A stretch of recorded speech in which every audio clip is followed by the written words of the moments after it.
Do you know what is more ruthless than being locked out by your own flesh and blood? It is when they steal your identity to fund their fake glamour, fully expecting you to quietly swallow a $23,000 bill just because you are family. They staged the perfect play, casting me as the clueless scapegoat. But in their rush to steal the spotlight, they forgot one crucial detail. I am the one who rewrites the script. Hello, everyone. Before today's story begins, we'd like to share a quick message. YouTube recently removed our monetization, cutting off our income. If you enjoy this story, we humbly ask for just $1 to help pay our staff so they can make a living and keep creating for you. Thank you for saving us. Now let's begin the story. My name is Leah Gordon. I make my living managing disasters. As a senior risk assessor at Vanguard Crisis Solutions in downtown Seattle, my daily life revolves around mitigating corporate catastrophes, handling public relations nightmares, and navigating high-stakes financial liabilities. My brain is wired to process data, detect anomalies, and remain entirely devoid of emotion when the world is burning down around my clients. I am the person you call when everything falls apart, and you need someone who will not panic. But absolutely none of my rigorous professional training prepared me for the day my own family became the ultimate liability. It was a Thursday morning. My desk was buried under a mountain of compliance reports when my phone buzzed. It was my mother, Brenda. When I answered, her voice was trembling heavy with a manufactured devastation that I at the time believed was entirely genuine. She told me that my younger sister Chloe's wedding, set to take place at a stunning venue in the San Juan Islands, had been abruptly canceled. According to my mother, a sudden freak oceanic storm had rolled in overnight, destroying the outdoor staging, flooding the expensive catering tents, and leaving the entire bridal party in a state of absolute despair. "It is a total disaster, Leah," my mother wept dramatically through the receiver. "Chloe is completely inconsolable. The main roads are washed out and the ferries are grounded. There is no point in you making the trip out here. Just stay in Seattle. We will figure out a way to salvage something later." I immediately offered to pull strings to call in favors with elite event coordinators I knew in the area, but she shot down every single suggestion with frantic urgency, insisting I just stay away and let them mourn the ruined day in peace. I hung up the phone, feeling a heavy, genuine ache for my sister. 2 hours later, while waiting for a routine conference call to connect, I mindlessly opened Instagram. The algorithm, in its cruel efficiency, pushed a story to the top of my feed from a mutual college acquaintance who had been invited to the ceremony. I tapped the glowing circle. There was no storm. There was no flooded tent. Instead, the screen illuminated my dark, sterile office with blinding high-definition sunshine. The video showed an impossibly pristine private resort reserved exclusively for the upper echelon of the Pacific Northwest elite. The sky was a flawless, cloudless azure. Elaborate white floral arrangements cascaded over crystal archways, and a string quartet was playing elegantly in the background. The wedding was not canceled. It was unfolding in absolute breathtaking perfection. My chest tightened. My analytical mind immediately started racing, desperately searching for a logical explanation. Were they being held hostage by some bizarre social expectation? Was Julian Chloe's fiercely wealthy and supposedly perfect groom manipulating my family? I could not fathom a scenario where my own mother would lie to me so elaborately unless she was in some kind of deep trouble. I did not wait for my conference call. I grabbed my keys, abandoned my mountain of critical paperwork, and ran to my car. The journey took 4 grueling hours. I drove recklessly through the winding coastal highways and paced the deck of the ferry as it crossed the Puget Sound. My mind spun through worst-case scenarios, formulating extraction plans, ready to pull my sister out of whatever psychological trap she had fallen into. When I finally pulled my car up to the imposing wrought iron gates of the private resort, the ocean breeze carried the sound of clinking champagne glasses and soft laughter. But I never made it past the security checkpoint. Standing there waiting for me on the other side of the velvet rope were my parents. They did not look like victims in distress. They looked profoundly irritated. My father. Thomas stepped forward, his jaw clenched, his tailored suit sharply contrasting with my rumpled office attire. There was no warmth in his eyes, only a cold, calculating embarrassment. "What are you doing here?" he hissed, keeping his voice low so the valet would not hear. "You were told to stay in Seattle." "I saw the photos," I said, my voice shaking as the adrenaline collided with a sickening realization. "You lied to me. Why?" My father looked me up and down with visceral disdain. "Look at yourself, Leah. You are dry, you are pragmatic, you are entirely devoid of grace. This is a high society event. Julian's family is old money. They are watching our every move. Your presence here, your complete lack of aesthetic and class, would ruin the entire image we have worked so hard to build. We cannot afford to have them judge us because of you." I stood there paralyzed, the ocean wind suddenly feeling like ice against my skin. I looked at my mother, waiting for her to intervene to tell my father he was being cruel. Instead, Brenda adjusted her silk shawl, her expression hardening into a mask of pure vanity. "Your father is right," Brenda said bluntly, looking at me as if I were a trespasser who had wandered onto her private property. "Today you do not belong to this family.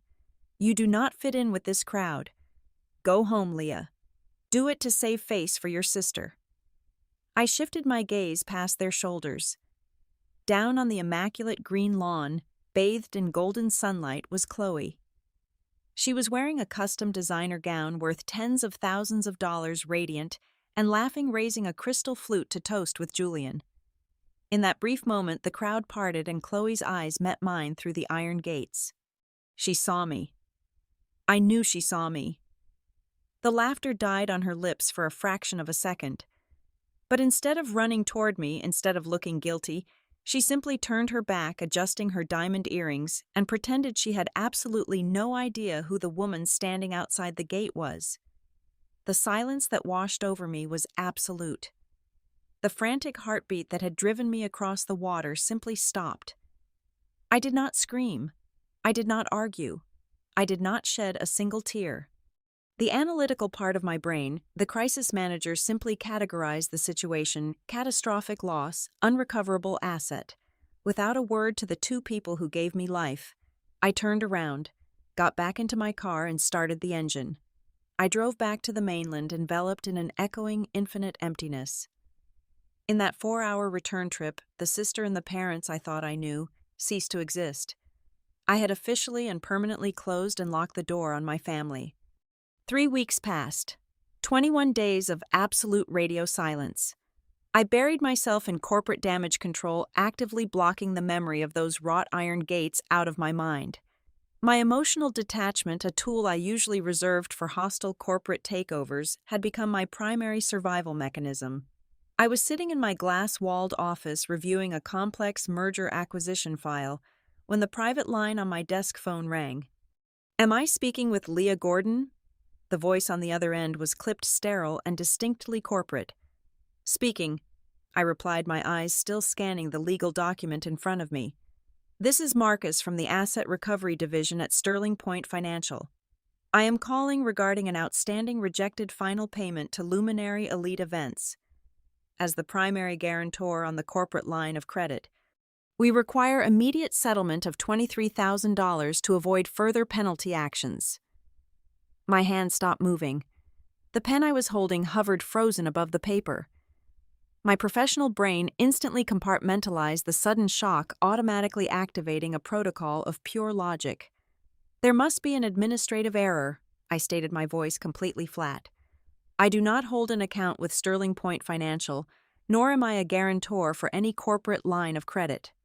"Ma'am, we have a fully executed digital agreement," Marcus replied, his fingers typing rapidly on a keyboard in the background. "The credit line is registered under Vanguard Horizon Management, a limited liability company, listing you as the sole managing member. The rejected $23,000 charge is the final catering and venue retainer for the San Juan Resort. Shall I process the payment over the phone today?" The words slammed into me, but my training absorbed the heavy impact. A limited liability company, Vanguard Horizon Management. They had even used a variation of my employer's name to make the Shell Corporation look legitimate. This was not a simple unpaid dinner bill. A corporate line of credit meant there was a massive revolving limit. If $23,000 was merely the final rejected charge, my mind raced to calculate what the total utilized balance might actually be. "I will have my legal counsel contact your department by the end of the business day," I said, terminating the call before Marcus could utter another word. Less than 45 seconds later, my personal cell phone lit up. The caller ID flashed a name I had not seen since the day at the coast. "Brenda," I answered, pressing the phone to my ear, waiting in total silence. "Leah, thank goodness," my mother said. Her voice carried absolutely zero remorse, completely devoid of any guilt regarding our last encounter. Instead, she sounded impatiently annoyed, like a manager delegating a trivial task to an assistant. "Listen, we hit a tiny snag with the event planners. Thomas and I have our platinum cards temporarily frozen due to some absurd security check with the bank. The event company is being ridiculously aggressive over a minor final balance. I need you to go ahead and settle the loose ends for us today." I sat perfectly still, staring out at the Seattle skyline. "You opened a fraudulent limited liability company in my name." "Oh, stop being so dramatic," she scoffed, waving off the accusation as if it were a minor social faux pas. "We just used your credentials to secure a better introductory rate. You have a spotless financial history. Sisters helping each other out at the start of a marriage is completely expected. It is what family does." The sheer audacity of her statement crystallized the ice in my veins. "Let me get this perfectly clear," I said, my tone dropping to a dangerous whisper. "You are demanding I pay $23,000 for the wedding you explicitly said I was not qualified to attend." Brenda sighed, a sharp, highly irritated sound. "Do not do this right now, Leah. Do not be petty. The wedding was flawless, and we are not going to let a billing error ruin the memory. You need to pay it today. If you do not, your own credit score is going to be completely ruined. Your name is already on the paperwork. Do not mess everything up just because you are holding a grudge." She was threatening me. My own mother was holding my financial future hostage, banking on the assumption that I would submit to protect my pristine credit rating. She thought she was speaking to the obedient daughter she could discard and summon at will.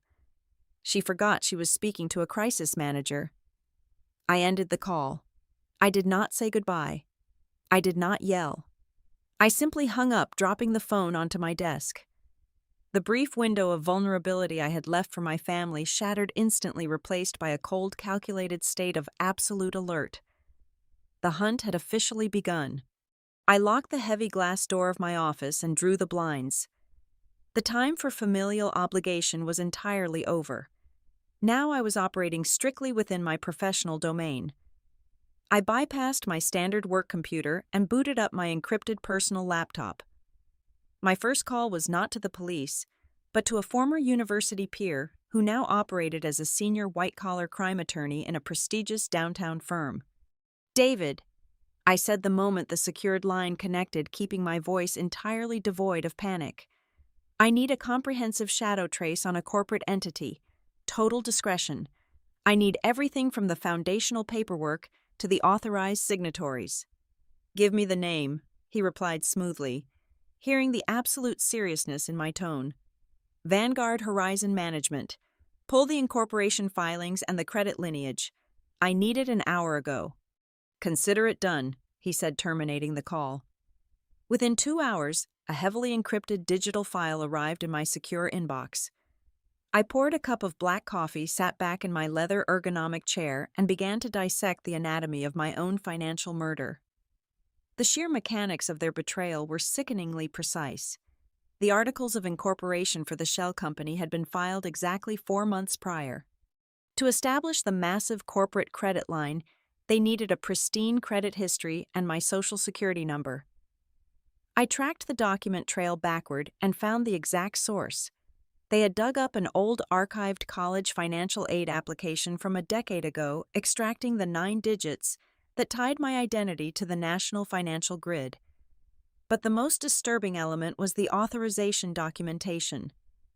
The signature on the digital contracts was not a sloppy handwritten forgery. It was a flawless algorithmic replication. Someone had utilized highly sophisticated cloning software to perfectly mirror the biometric cadence of my actual signature. They had likely lifted it from a scanned tax return I had foolishly emailed my father years ago when he was acting as my temporary accountant. A normal person might have called their parents right then. A normal daughter might have screamed, demanded explanations, or pleaded with them to undo the damage. I did none of those things. Screaming provides the enemy with advance warning. Silence is a weapon. I switched screens and initiated a full forensic trace of my own. In my line of work, we know that digital crimes always leave a trail of breadcrumbs for those who know exactly where to look. The creators of the shell company had been arrogant. They assumed I would simply pay the balance out of fear, so they had not properly masked their digital footprints. I pulled the registration data for the company website domain. The originating Internet Protocol address traced directly back to the physical router installed in my parents' suburban living room. I dug deeper into the banking authorizations. The secondary recovery email address attached to the primary administrative account was an obscure personal address I knew belonged exclusively to my mother. Piece by piece, keystroke by keystroke, I compiled the raw data. I gathered the network logs, the timestamp device identifiers, the fraudulent electronic contracts, and the intercepted server emails. I meticulously organized them into a comprehensive, undeniable dossier of premeditated financial fraud. Once the weapon was fully assembled, I pulled the trigger. First, I contacted the 3 major credit bureaus and enacted a total security freeze on my identity, locking down my profile so tightly that not even a single cent could be leveraged without my direct physical in-person verification. Second, I drafted a comprehensive, legally binding affidavit of identity theft, officially declaring zero liability for the corporate line of credit or any associated outstanding debts. I submitted this documentation directly to the fraud division of the private investment bank, effectively severing their legal right to pursue me through civil collection channels. Finally, I bypassed local law enforcement entirely. This was wire fraud identity theft and the creation of a fraudulent corporate entity across state lines. It was a federal offense. I uploaded the complete evidentiary packet to the federal authorities, officially filing a criminal internet and financial crime report. Once that final submit button was clicked, the matter was entirely out of my hands. It was no longer a petty family dispute over wedding expenses. It was an active federal investigation. I did not send a single text message to my mother. I did not return my father's incoming phone calls.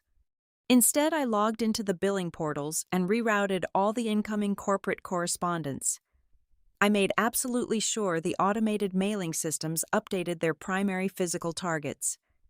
I went back to reviewing my corporate merger files, quietly sipping my coffee, while a catastrophic storm of certified mail legal summons and ruthless debt collectors began marching relentlessly toward the immaculate front door of my parents' estate and the pristine driveway of my sister's luxurious new marital home. They wanted me to silently manage their crisis. Instead, I decided to sit back and watch them burn.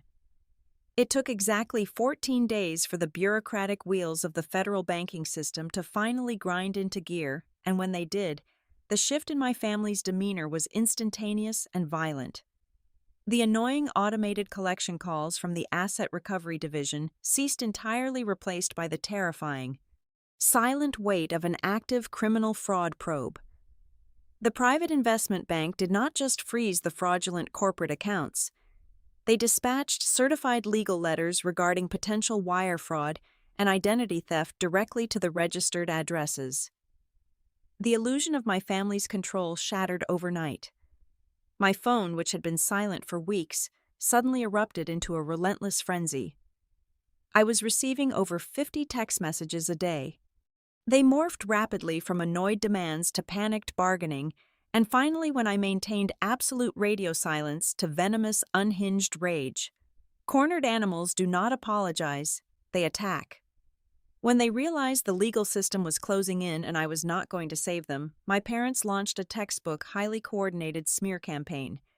Since they could not reach me directly, they decided to ruthlessly control the narrative among our extended relatives and their affluent social circles. I started receiving furious emails from aunts, uncles, and cousins I had not spoken to in over 5 years, calling me a monster. My mother took to Facebook, posting vague, dramatically lit photographs of herself looking profoundly distressed.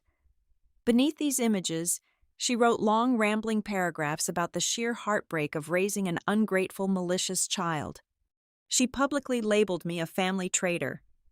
She insinuated with horrifying conviction that I was bitterly jealous of my younger sister's flawless happiness and her wealthy marriage. The most staggering accusation was her claim that I had deliberately orchestrated this entire financial crisis to extort my own parents because I was resentful about my stressful career. The sheer audacity of the gaslighting was breathtaking. They were actively rewriting reality, employing classic psychological manipulation to cast themselves as the innocent victims of a cruel plot they had entirely engineered. Then came Chloe's barrage of audio messages. I listened to them in the quiet isolation of my office, analyzing her tone as if she were a hostile witness in a corporate espionage investigation. Her voice would always start small and fragile before escalating into hysterical, breathless sobbing. "Leah, please, you have to stop this," she cried in one particularly dramatic recording. "You are utterly destroying my life. Julian is completely falling apart. You are pushing my husband to the absolute brink of bankruptcy over a simple family misunderstanding. And I am pregnant, Leah. I am 2 months pregnant. The doctor says the extreme stress you are causing is putting my baby at severe risk. How can you be so utterly heartless to your own flesh and blood?" She was actively weaponizing an unborn child, demanding I accept the legal and financial responsibility for federal bank fraud, just so her husband could maintain his country club lifestyle.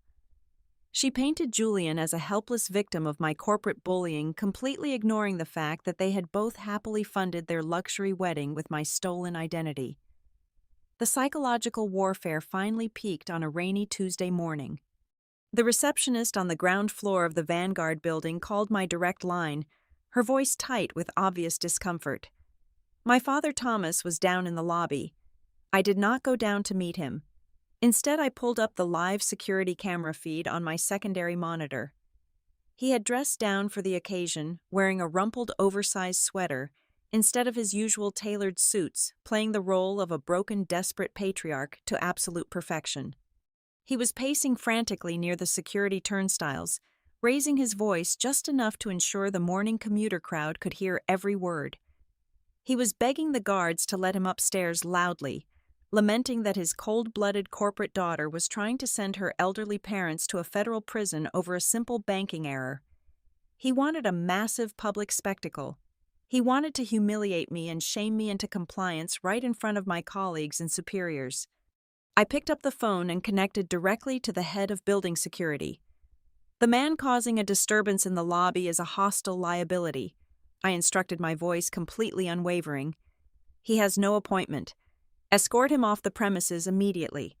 If he resists, raises his voice again, or attempts to return at any point, you have my full documented authorization to contact the local police and press criminal trespassing charges." I watched the glowing monitor in silence as 3 large security officers surrounded my father and firmly guided him out into the pouring Seattle rain.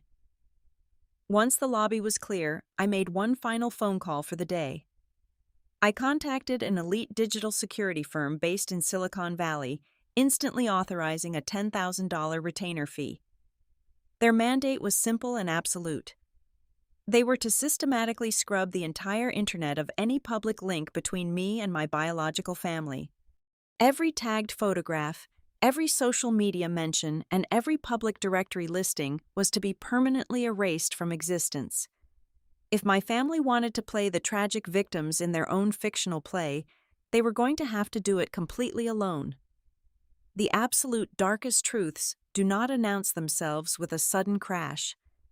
They seep into the room quietly like a toxic gas until you realize you are already choking. I was sitting alone in my apartment at 11 o'clock at night. The city of Seattle shrouded in a relentless downpour outside my floor-to-ceiling windows. Only the pale blue light of my computer monitor illuminated the room.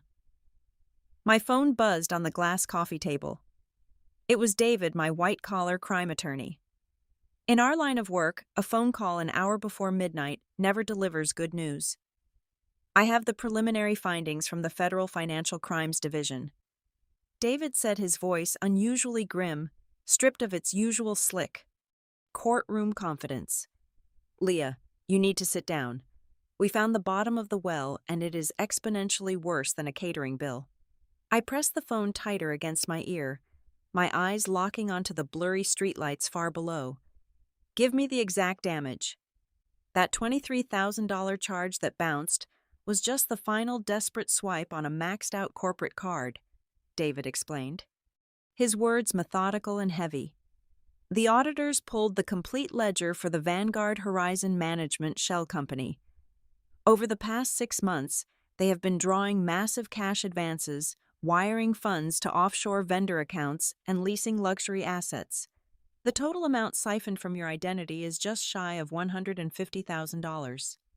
The number echoed in the cavernous silence of my living room. $150,000. It was not a simple wedding expense. It was a systematic, calculated financial slaughter. But my brain, forever locked in crisis mode, immediately caught the logistical flaw. "That makes absolutely no sense," I countered, pacing across the hardwood floor. "My parents are technologically illiterate. My father struggles to reset his email password, and my mother thinks the cloud is a weather pattern. There is absolutely no way they independently sourced and deployed military-grade biometric signature cloning software. They had to have a broker. Who built the system?" I heard the sound of paper rustling on David's end of the line. "You are exactly right. They did not build the weapon. They were just the ones who pointed it at you. The architect of this entire fraudulent enterprise is your new brother-in-law, Julian." I stopped dead in my tracks. Julian, the golden boy, the heir to an old-money maritime shipping empire. The man my parents paraded around as their golden ticket into the upper echelons of Pacific Northwest society. "Julian's family is not old money," David continued, delivering the fatal blow to the illusion. "They are bankrupt, completely insolvent. The family trust officially collapsed 2 years ago due to massive offshore gambling debts and gross corporate mismanagement. Their country club memberships were quietly revoked. Their estates were liquidated by the bank, and Julian has not held a legitimate job in 36 months. He is a ghost living on a highly leveraged, maxed-out facade." The pieces of the puzzle began to violently snap together in my mind, forming a picture so grotesque it made my stomach turn. "The wedding," I whispered, the realization washing over me like ice water. "Exactly," David confirmed. "The wedding in the San Juan Islands was not a celebration of matrimony. It was a highly orchestrated trade show. Julian used your stolen credit line to rent the venue lease, the luxury cars, and hire the elite catering staff to create the illusion that he was still incredibly liquid. He invited a dozen high-net-worth angel investors to the reception, using the lavish optics to lure them into funding a completely fabricated real estate startup. It was a theatrical performance designed to launch a Ponzi scheme. And Chloe knew. The investigative subpoena on her personal text messages confirmed she was fully aware that her designer gown and diamond rings were bought with your stolen credentials. She was his willing accomplice. I closed my eyes, visualizing the immaculate green lawn, the crystal champagne flutes, and Chloe turning her back on me at the iron gates. She had not turned away out of embarrassment. She had turned away because I was the physical manifestation of the victim she was actively robbing, and she needed to stay in character for her wealthy marks. "But my parents," I said, my voice dropping to a hollow monotone, "they knew he was broke. They knew he was a con artist." "They found out 4 months ago," David replied, confirming my darkest fear. "Julian approached them when his own credit ran out. He needed a fresh financial host to parasitize. He offered them a vile bargain.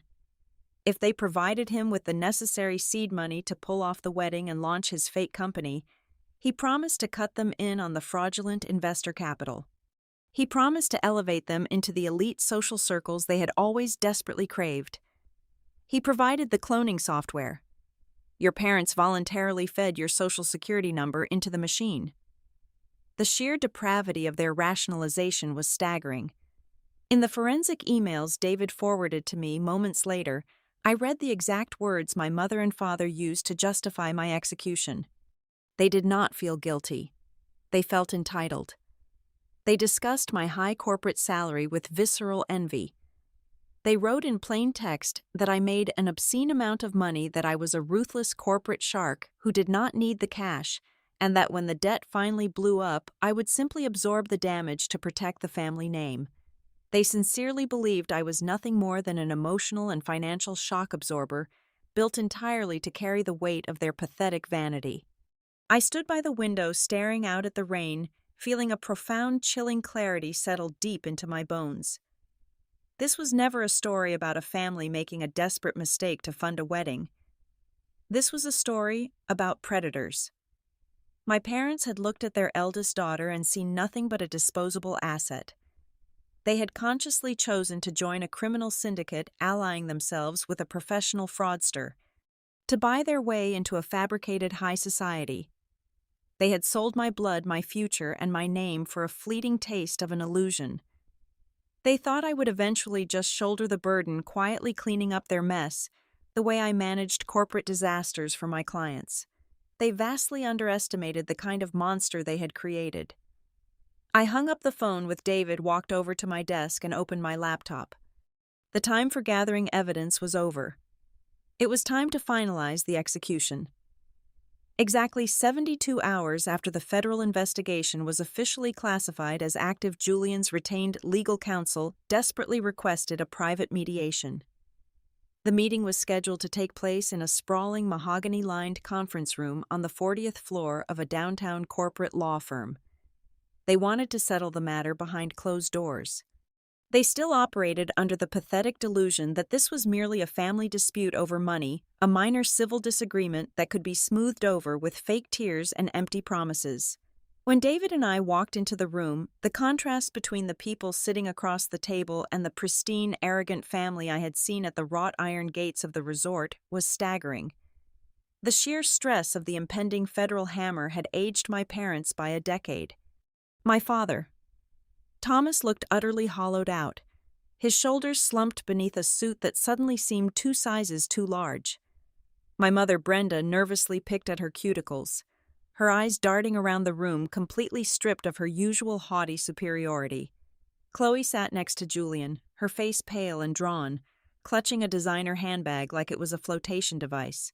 Julian himself tried to maintain a mask of quiet confidence, but the slight tremor in his jaw betrayed the absolute terror simmering just beneath his skin. I did not take a seat. I stood near the head of the heavy wooden table, my posture perfectly straight, my expression entirely unreadable. I was wearing a sharply tailored charcoal suit, operating entirely in my capacity as a professional risk assessor, finalizing the liquidation of a toxic asset.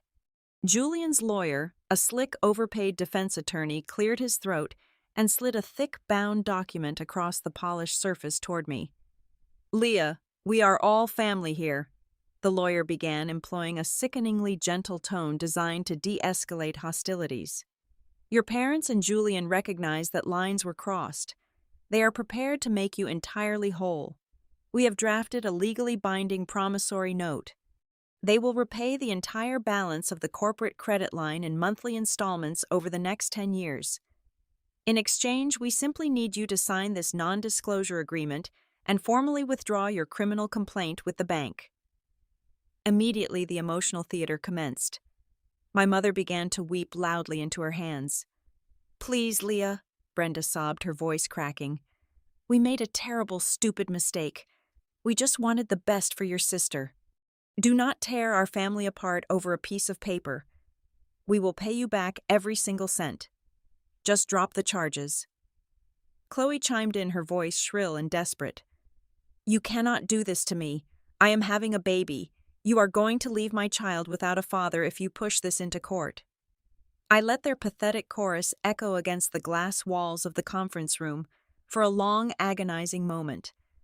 I looked down at the proposed repayment contract. I did not even bother to pick it up. Instead, I reached into my briefcase, pulled out a small encrypted silver flash drive, and dropped it onto the center of the table. The sharp clack of the metal hitting the wood silenced the room instantly. "There is a fundamental misunderstanding happening here," I said, my voice cutting through the heavy air like a scalpel. "You are attempting to negotiate a civil settlement for a debt you believe I still own. I do not own that debt anymore, and I no longer possess the legal authority to withdraw the complaint." Julian's lawyer frowned, sitting up straighter. "What exactly do you mean by that?"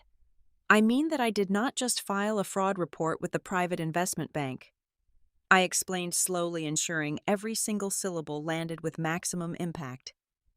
"I submitted a comprehensive digitally forensic dossier of premeditated interstate wire fraud, identity theft, and the creation of fraudulent corporate entities directly to the federal authorities. Because Julian utilized multiple shell companies across state lines to defraud high net worth investors, the jurisdiction automatically escalated." I shifted my gaze directly to Julian. The last remaining shred of color instantly drained from his face.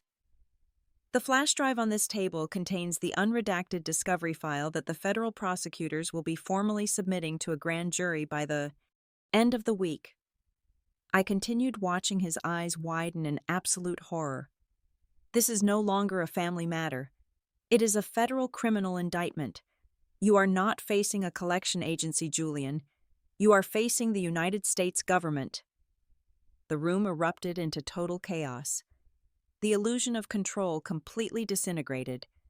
Julian slammed his hands onto the table, breathing heavily, realizing that a 10-year repayment plan was not going to save him from a mandatory minimum sentence in a federal penitentiary. Chloe shrieked, burying her face against Julian's chest, realizing her wealthy elite lifestyle was entirely dead. Then my father broke. The arrogant patriarch, who had banished me from the resort gates, threw his chair back, fell directly onto his knees on the expensive carpet, and clasped his hands together. "Leah, I am begging you," Thomas wailed, the sound tearing from his throat in genuine, unadulterated panic. "They will take the house. They will take my pension. You have to call them off. We are your parents. You cannot send us to prison." I looked down at the man kneeling before me. I felt absolutely nothing. No pity, no anger, no sadness, just the cold, sterile satisfaction of a perfectly executed crisis resolution. I turned my back on them and walked toward the heavy glass door. As I placed my hand on the handle, I paused, looking over my shoulder at the weeping, shattered remnants of the people who shared my blood. "The aesthetic of our family is now a state-issued orange prison jumpsuit," I said, my voice echoing in the sudden, stunned silence. "I sincerely hope you all find it luxurious." I walked out the heavy door, sealing completely shut behind me, permanently cutting off the sounds of their screaming. 6 months later, the legal hammer fell exactly as the federal prosecutors promised. Julian was denied bail and was actively standing trial for multiple counts of wire fraud and conspiracy, facing up to 20 years behind bars. My parents, indicted as willing co-conspirators, were forced to liquidate absolutely everything they owned to pay for their criminal defense attorneys, their sprawling suburban estate, their luxury cars, and their retirement accounts were entirely seized by federal authorities to pay restitution to the defrauded investors. Chloe moved into a tiny, cramped studio apartment on the bad side of town, living off state assistance, her elite social circle having abandoned her the second the federal indictments became public record. As for me, I am sitting on the balcony of my brand new penthouse apartment. The morning air is crisp, and a gentle, steady rain is washing over the Seattle skyline. I take a slow sip of my black coffee, listening to the quiet rhythm of the city waking up below me. There are no frantic phone calls. There are no demands for money. There is no toxic obligation dragging me down. I breathe in the cool, damp air, and for the first time in my entire adult life, I feel the absolute breathtaking weightlessness of total freedom. I successfully amputated the tumor and the patient survived. Thank you so much for listening to today's story. We hope you enjoyed it. As an ad-free channel, your support is what keeps us alive.